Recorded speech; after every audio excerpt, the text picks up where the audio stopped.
I had the 1100 and 1900 watch on a relay station that didn't have a name anymore, just a designation. Listening post 79er, and most nights nothing on any of my 41 monitored bands did more than hum. I've been a comms rating for 16 years, and I knew the difference between a band that was dead and a band that was just quiet. Dead bands you could ignore. Quiet ones you watched. Channel 22 was supposed to be dead.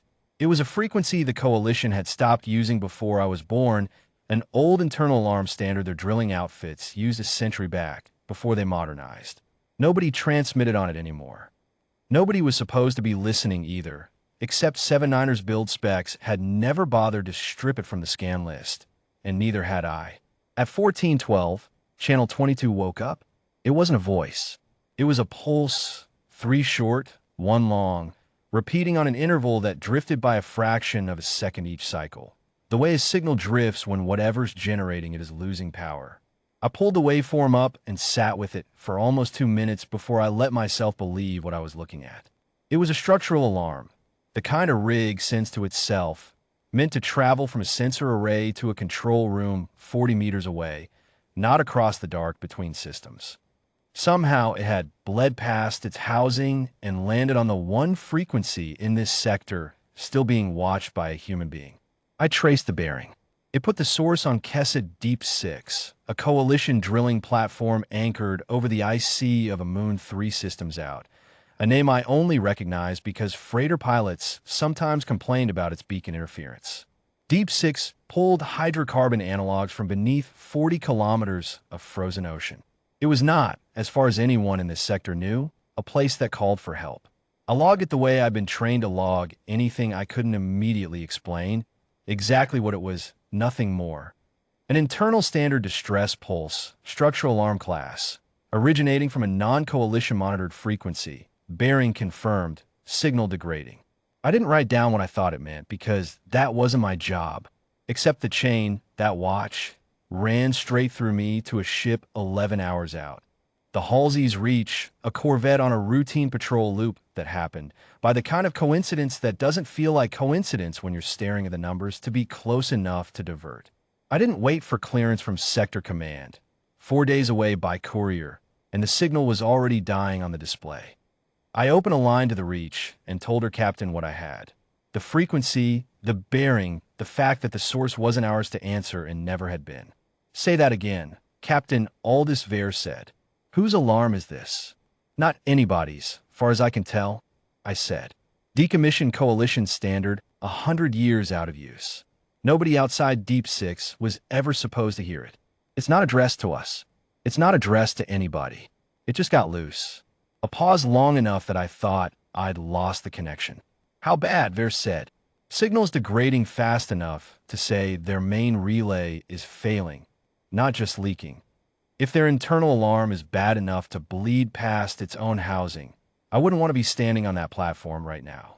We're not contracted to anyone in that system. No, sir. Another pause. Diverting. Tell 79ers log, I made the call on my own authority, not yours. Keep listening. If that signal changes character, I want to know before I'm in range. That was the whole conversation. No fleet, no admiral woken up. One Corvette, already close, changed heading, and I went back to watching a dying pulse for the next 6 hours until the Reach came up over Deep 6's horizon and her own sensors gave me something better than guesswork. My name is Mira Senek, deep bore foreman on Kessis 6 for 11 years, until the day the floor of the world opened under us. And I'm the one who has to explain what we found, what it cost, and what arrived that none of us had sent for. We had been drilling through the old seabed strata for 9 months, chasing a hydrocarbon seam, when bore 4 struck something that wasn't rock. The drill seized. The seal cracked under pressure it was never built to hold. Something came up the shaft that had been sleeping in that black water since before our kind built anything that could be called a city. I won't dress up what it was. It killed 11 of my crew in the first 2 hours in the dark, in the flooding lower decks, before any of us understood it was a living thing and not a structural failure. By the time Dren Ostak, my second, got the lower deck sealed and the internal alarm routed to every console on the platform, we had lost a third of our people, and the thing was still down there, moving through water, and steal like it had been built for exactly this. The internal alarm was never meant to go anywhere except our own control room. Decommissioned tech kept running because replacing it cost more than the company wanted to spend on a platform this far from anywhere that mattered. I didn't know, and would not have believed if told, that its failing transmitter could throw a whisper of that signal far enough to be heard by anyone outside our own hull. We sent no call outward. We had no working long-range array left by the third hour. The thing had torn through a relay conduit on its way up. Whether by intent or accident, I still don't know. As far as any of us understood, we were entirely alone with whatever we dragged out of the dark. And the only message any of us managed in those hours was the kind we left for each other, scrawled on emergency boards in case rescue ever came looking and found only the platform. I was on the command deck, Ostak beside me, both of us armed with tools that were not weapons and had never been meant to be, when the proximity sensor lit up with a contact inbound that was not Coalition registry. "That's not possible," Ostak said. "Nobody knows we're in trouble. Nobody outside this platform even knows the signal got out." I watched the ship come in on the display. Small, fast, a profile I didn't recognize, hailing us on an open channel in a voice that was calm in a way that made the calm itself feel strange, given what it must have been flying toward. Kessa Deep 6, this is the Coalition-registered Corvette Halsey's Reach, out of human-flagged listening post 79er. We picked up your internal distress alarm on an old emergency band. We understand this signal was not addressed to us. We're inbound anyway. Confirm status. I sat with that for longer than I should have, given that people were still dying 2 decks down.